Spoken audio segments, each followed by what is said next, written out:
Olá, gente, tudo bem? Na nossa aula de hoje, nós vamos estudar sobre a expansão portuguesa na África. Vamos nos lembrar que nós estamos estudando um período de muitas mudanças na história, que é a Idade Moderna. Nós vimos que a Idade Moderna ela começa com o fim da Idade Média, lá em 1453, depois que a cidade de Constantinopla foi tomada e invadida pelos turcos otomanos. A partir daí, os historiadores chamam esse período, após essa tomada de Constantinopla, de Idade Moderna. E nós já vimos várias coisas que aconteceram nesse período aí da Idade Moderna. Nós vimos o Renascimento, nós vimos também a efusão aí, vamos dizer dessa forma, a expansão do humanismo, a valorização das capacidades físicas e intelectuais humanas.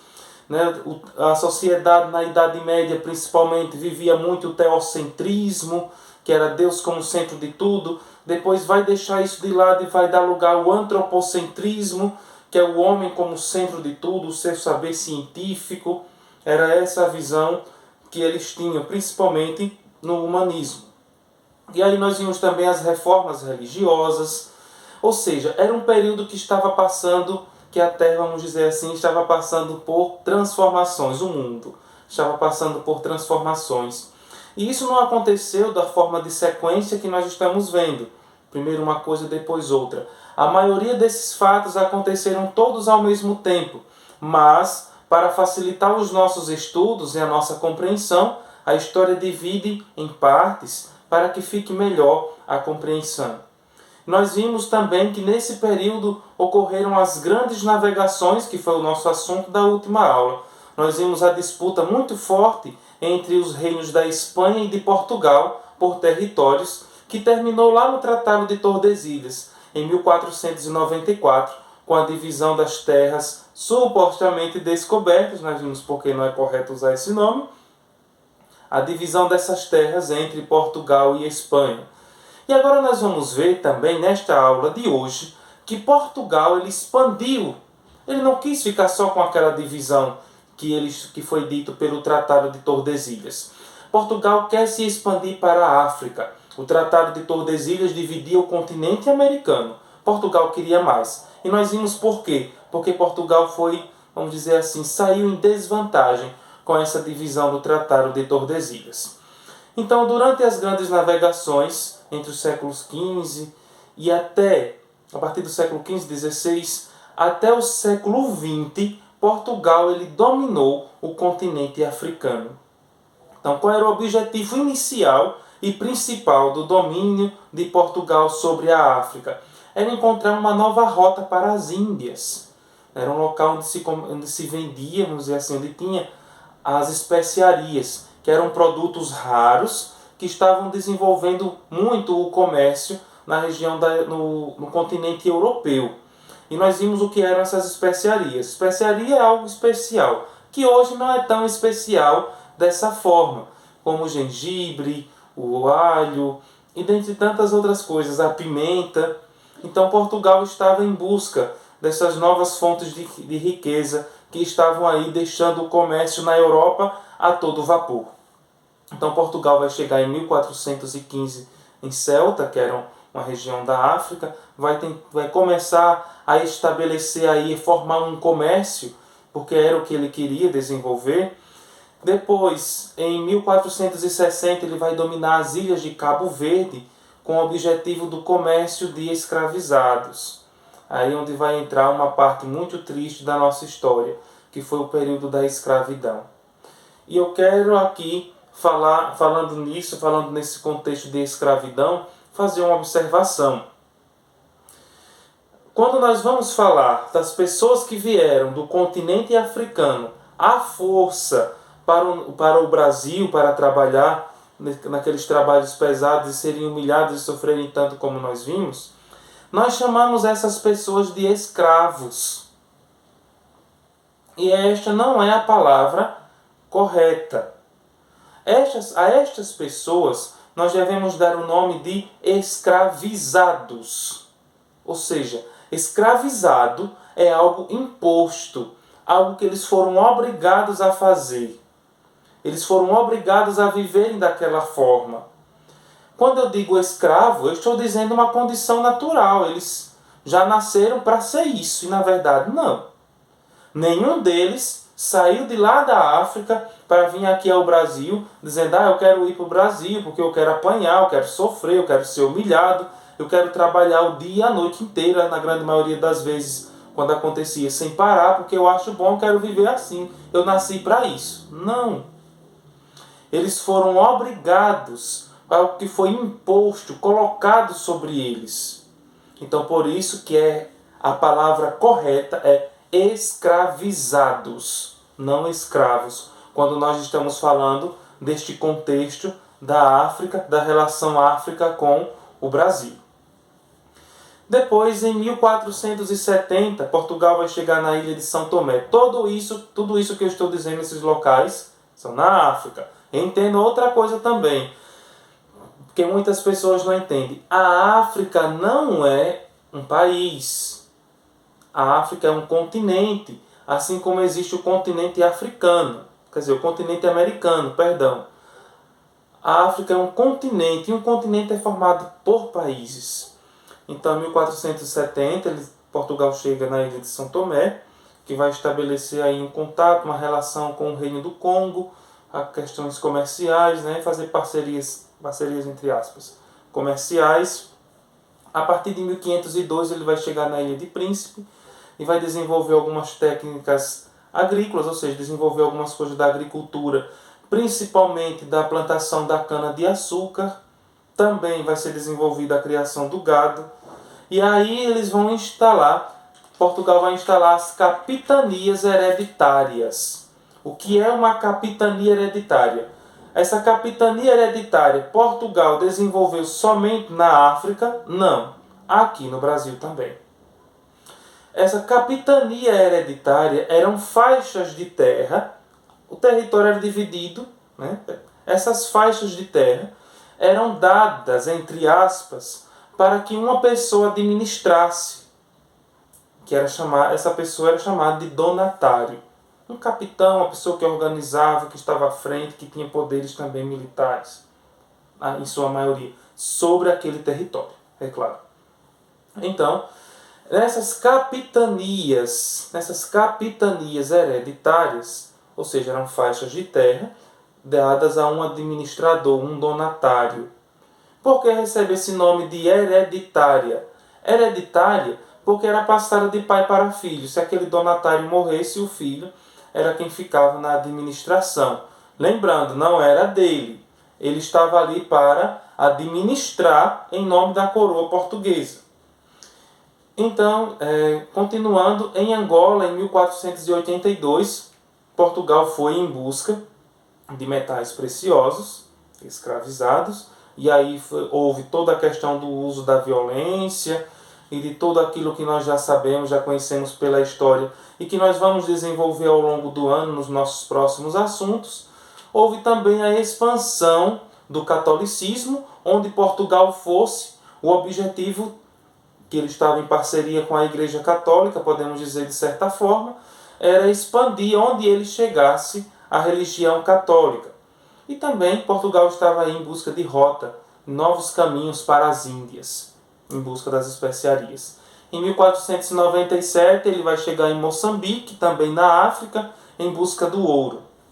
Só que aí tem um detalhe, nós estamos estudando, vendo aí século XV, XVI, onde foi a partir do século XVI que essa história toda continuou, de dominação de Portugal. Mas chega no século XIX, Portugal entra em uma crise. Quais foram os fatores que levaram Portugal a entrar em uma crise no século XIX? Então, no século XIX, o Brasil teve a sua independência. O Brasil ficou independente de Portugal. Portugal teve que reconhecer essa independência do Brasil. Ou seja, o Brasil não iria mais fornecer tantas riquezas para Portugal como antes. Então já foi uma perda. A independência do Brasil aconteceu em 1822. Outro ponto também foi que essa questão de tráfico humano dos escravizados da África até o Brasil foi considerado ilegal a partir de 1850. Então Portugal ganhava dinheiro vendendo pessoas, vendendo africanos. Então isso passou a ser proibido de certa forma. Não vamos imaginar, entender, que a partir desta data acabou o tráfico. Não, continuou. Claro, agora que de uma forma, vamos dizer assim, feita às escondidas. Depois, a Inglaterra vai diminuir o domínio de Portugal sobre a maior parte dos territórios da África. Claro, a Inglaterra tem o seu poder. Enfim, de 1815, a partir de 1815 a 1898, houve toda essa questão dessas divisões, dessa reorganização, até que houve a Conferência de Berlim. A Conferência de Berlim foi a divisão do continente africano entre as potências econômicas, ou seja, reinos, impérios, que tinham poder, que tinham domínio. Então, a partir dessa Conferência de Berlim, Portugal recebeu o direito de posse de algumas regiões africanas. De 1891 a 1914, Portugal procurou, vamos dizer assim, domesticar, pacificar territórios. Ou seja, queria dominar muitos territórios da África à força, através do uso da violência e da exploração. Em 1911, Portugal vai criar o Ministério das Colônias, uma forma de administrar o que ele tinha conquistado ali naquele território africano. No século XX, Portugal continua usando da violência para dominar, para estender o seu poder. E se nós formos olhar isso na história, não foi só na África, aqui no Brasil também aconteceu dessa forma. E Portugal e muitos países europeus utilizavam o que a história e o que a antropologia, a geografia, a antropologia é uma ciência que estuda também, vamos dizer assim, uma ciência irmã da história, né? Que ela vai estudar de uma forma mais detalhada as ações humanas no seu contexto político e da sociedade.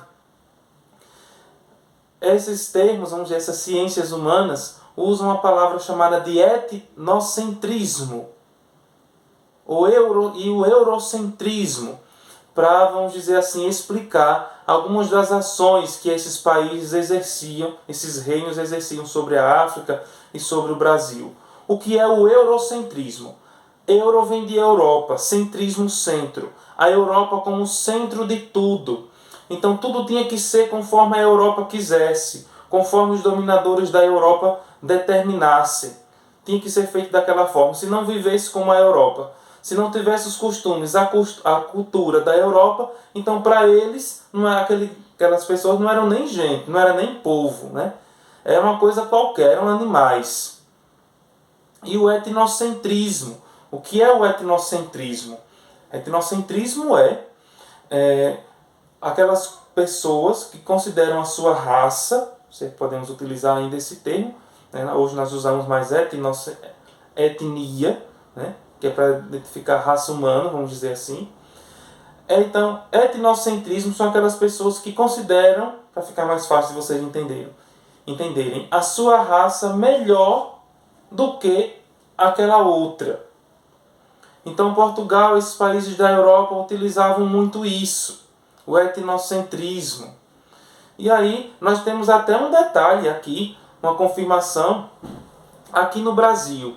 Quando Portugal chega aqui no Brasil, ele vai utilizar muito o etnocentrismo, e Caminha, que foi quem escreveu cartas para o rei de Portugal, dizendo que tinha encontrado aqui no Brasil, Pero Vaz de Caminha, ele vai dizer que o povo encontrado no Brasil era um povo que, não, em sua linguagem, não tinha nem L, nem R, nem F.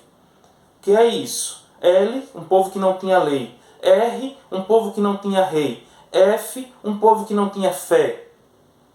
Então ele dizia, porque o povo do Brasil não se organizava em leis como eles, não tinha uma lei como ele tinha, então para eles não existia lei. Então o Brasil não tinha lei. Quem era o povo do Brasil nesse tempo? Os indígenas. Era um povo que não tinha rei. Então se não tivesse uma pessoa sentada num trono com a coroa de ouro, mandando ordens para governar ali, então para Portugal não era rei. E os indígenas tinham seus chefes, tanto religiosos como podemos dizer político, os caciques, os pajés. E Caminha também dizia que era um povo que não tinha não tinha fé na sua linguagem. Então, se Portugal chegasse num lugar e o povo não tivesse uma religião cristã, não fosse uma religião igual a deles, então para eles não tinham, aquele povo não tinha nenhuma religião. E aí Caminha ele termina dizendo assim, que se parece uma coisa boa a ser feita, é salvar toda essa gente. Ele falava sobre os indígenas. Salvar de quê?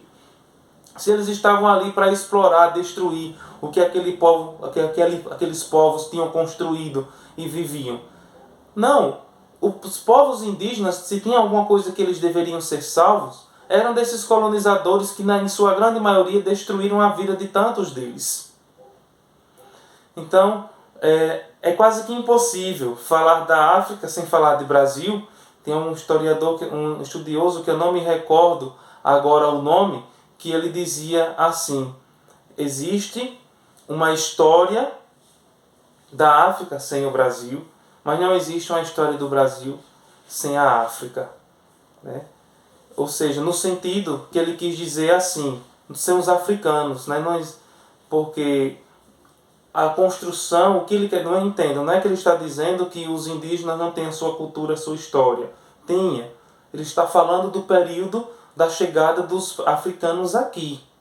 Ou seja, ele está dizendo que o Brasil foi construído através da luta do negro. Não existe uma história do Brasil sem os negros, mas existe uma história dos negros sem o Brasil. É mais ou menos nesse sentido que ele quer dizer. Então o Brasil foi construído pelo trabalho, suor e sangue de negros, de indígenas. Então, nós não podemos entender a formação brasileira fora deste contexto. Então, depois de muitas resistências, voltando para a África, depois de muitas resistências e luta pela independência e com pressões, Portugal ele reconhece a independência das suas ex-colônias, né? Que eram as regiões que eles dominavam. Na África chamava-se de colônias. Entre 1974 e 75, eles proclamaram, vamos dizer assim, suas próprias independências. Então, essa foi a nossa aula de hoje. Bons estudos!